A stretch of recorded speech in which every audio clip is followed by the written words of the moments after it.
ബാക്കി ടീച്ചേഴ്സിനെ പറ്റിയിട്ട് കംപ്ലൈൻറ്റ് നിങ്ങളെ പറ്റി. ക്ലാസ്സിനിടയിൽ വർത്താനം, ക്ലാസ്സിന് അടിക്കുന്ന വർത്താനം, അങ്ങനെയൊക്കെ. ഓക്കെ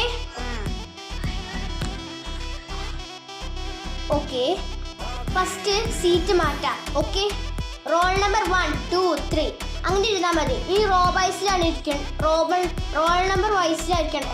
അതായത് നിങ്ങളുടെ ഫ്രണ്ട്സിൻ്റെ കൂടെയല്ലേ ഇരിക്കേണ്ടത്. അതേപോലെ നിങ്ങൾ ഗ്രൂപ്പ് പ്രോജക്റ്റ് ഞാൻ കണ്ടു. ഫ്രണ്ട്സിൻ്റെ കൂടെ ഫ്രണ്ട്സ് ഒരേപോലെ ഗ്രൂപ്പ് പ്രോജക്റ്റ് അതും വേണ്ട. Friends roll number vice group project ചെയ്താൽ മതി. Pinky very good. ഇംഗ്ലീഷിൽ നല്ല ഫുൾ മാർക്കാണ്. 23 ഔട്ട് ഓഫ് 25. എല്ലാവരും പിങ്കിക്ക് ഒരു ക്ലാപ്പ് കൊടുത്തേ.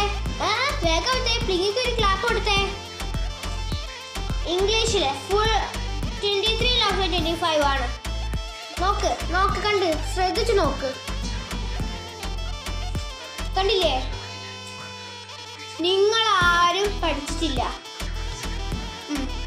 അറ്റൻഡൻസ് എടുക്കാൻ പോവുകയാണ്.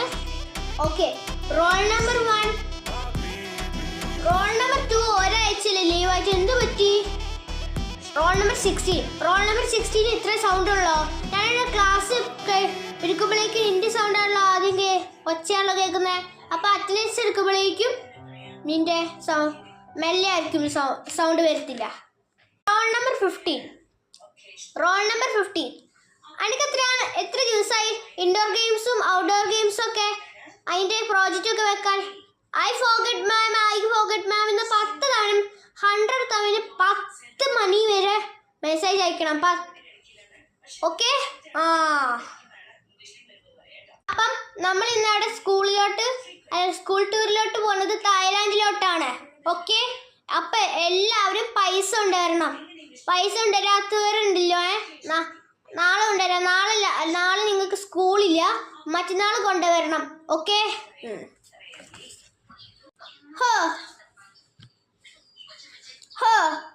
നാളെ സ്കൂളില്ലാത്തപ്പോൾ സന്തോഷമല്ലേ? നാളെ അസൈൻമെന്റ്, പ്രോജക്റ്റ്, സെമിനാർ ഒക്കെ വെക്കുന്ന നാളെ എന്തുകൊണ്ടറിയോ ലീവ്? ഹൈസ്കൂളുകാർക്ക് പബ്ലിക് എക്സാം ആണ്. അസൈൻമെന്റ്, സെമിനാർ, പ്രോജക്റ്റ് ഒക്കെ ഞാൻ നാളെ ഇന്ന് രാത്രി 8:30. ഓക്കെ, എല്ലാവരും അസൈൻമെന്റ്, സെമിനാർ, പ്രോജക്റ്റ് ഒക്കെ വെക്കണം. ഓക്കെ.